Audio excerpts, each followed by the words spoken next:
Q88। Climate change का एक कारण क्या है? अंश, वनों की कटाई। Q89। क्या वन संरक्षण मानव जीवन के लिए आवश्यक है? अंश, हाँ। Q90। सस्टेनेबल डेवलपमेंट का क्या अर्थ है? अंश, सतत विकास। Q91। सोशल फॉरेस्ट्री का एक लाभ क्या है? अंश, रोजगार।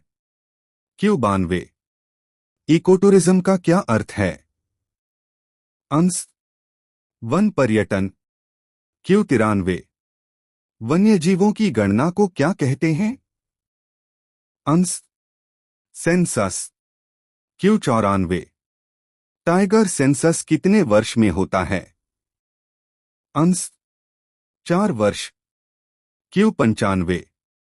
वन भूमि का गैर वन उपयोग क्या है?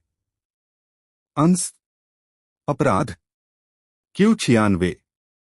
वन अधिनियम में संशोधन करने की शक्ति किसके पास है? अंश, संसद। Q97। इंडियन फॉरेस्ट एक्ट का मुख्य आधार क्या है? अंश, संरक्षण। Q98। क्या वन संसाधन नवीकरणीय हैं?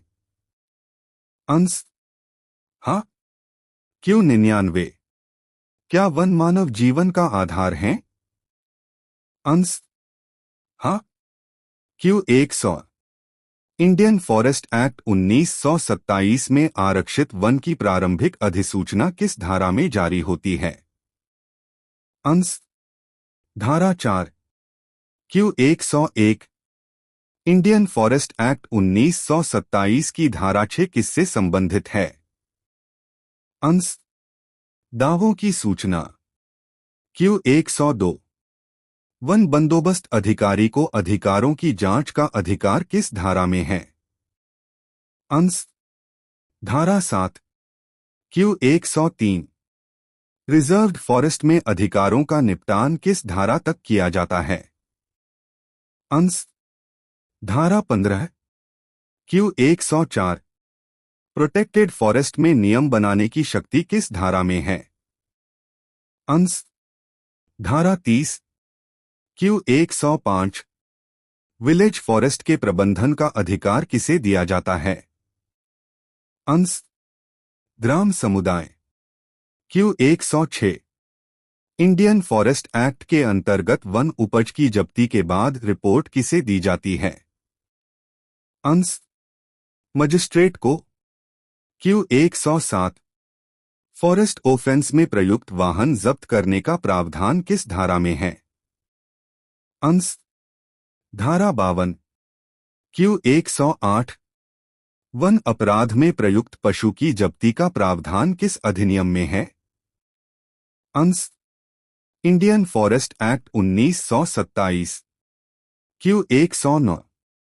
FCA 1980 के अंतर्गत किस प्रकार की भूमि शामिल नहीं है?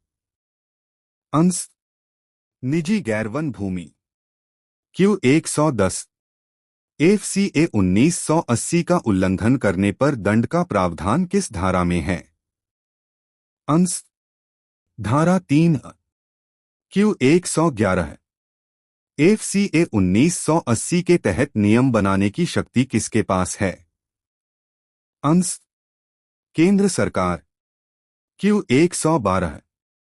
कॉम्पेंसेटरी एफॉरेस्टेशन की गणना किस आधार पर होती है? अंश, डाइवर्ट की गई वन भूमि। Q113। कैंपा फंड का संचालन किस स्तर पर किया जाता है? अंश, केंद्र व राज्य दोनों।